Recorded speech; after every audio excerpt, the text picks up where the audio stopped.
Hi guys, Vipin here.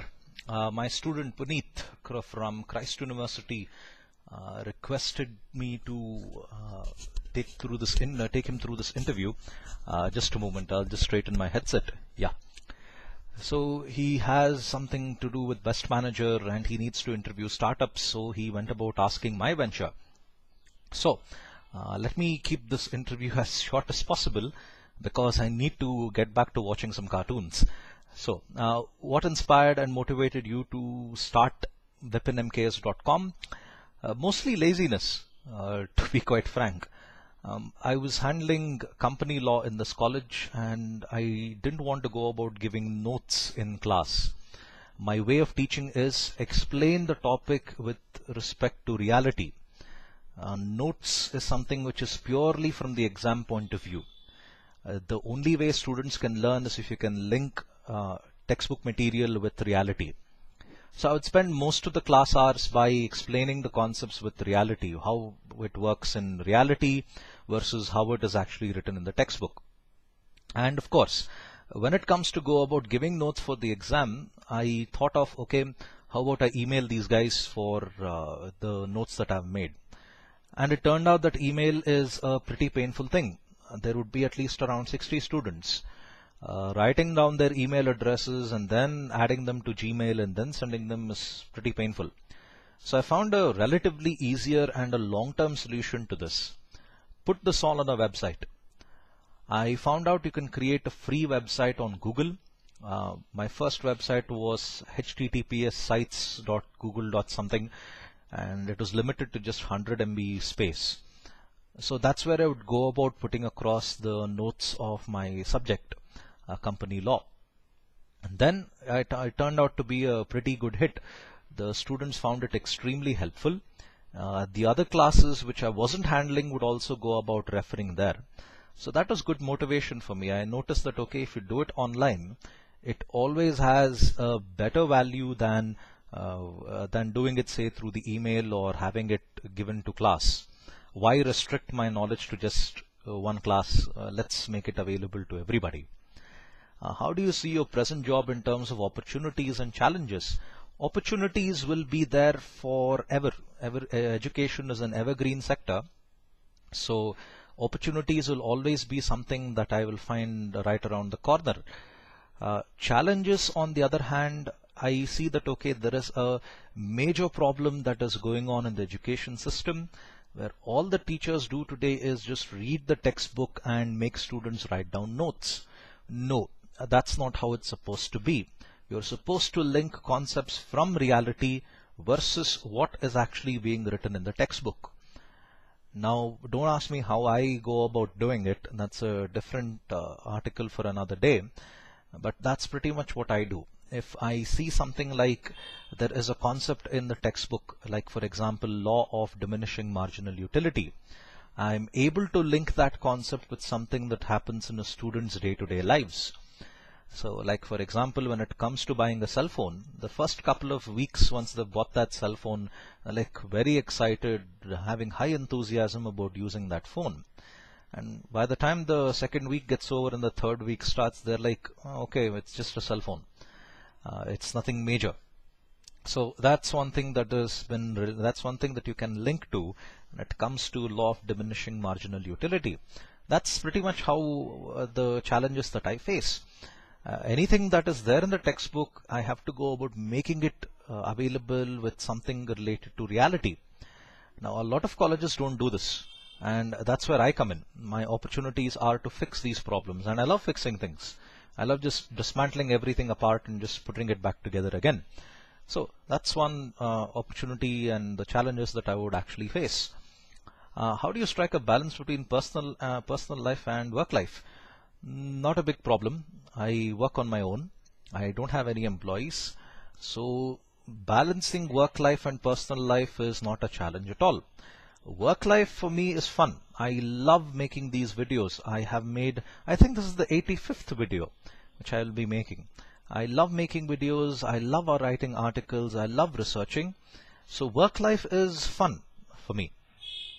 I find it very entertaining to go about making changes on my website, adding new content on my website. That's how it keeps my brain active. And personal life, I don't really have any big challenges or difficulties in running through. I'm not married, so I'm happy there. And that's not really a big challenge at all. I'm happy in both the cases, so no difficulty in striking any balance there. How do you ensure the best performance from your subordinates or employees? I don't have any employees, like I said. How do I ensure best performance in myself? I have obsessive compulsive disorder. It's a psychological thing wherein I have to make sure that things go my way. So when it comes to making notes, for me, whatever the syllabus says, everything from there should be made into points and put across in my study material. I make sure that I don't miss anything at all. So when I do that, that ensures the quality of material, the study material is in fact the best. Another way that I ensure best performance is, like I said, I love to go about fixing things. I notice that students' fundamentals when it comes to commerce topics is pretty bad. So I ensure that there is improvement in that by making videos on this, writing articles on this. That's what keeps my performance up. And then what marketing, HR strategies? HR strategies, absolutely nothing. It's just me who's doing this work. Marketing, word of mouth. Initially, when it comes to telling people that, okay, refer to my study material, they would always be skeptical. That's how the system works. You come out with a new product or a new service, the people will always be very skeptical about it. So later, after a little bit of encouragement, and for many people even printing the study material and showing that, look, see how the quality is better compared to anything else you come across, these guys got interested, the students got interested, and that's what made the marketing work go on so well. Mostly word of mouth and showcasing high quality in whatever I do. Then what challenges have you faced when it comes to marketing?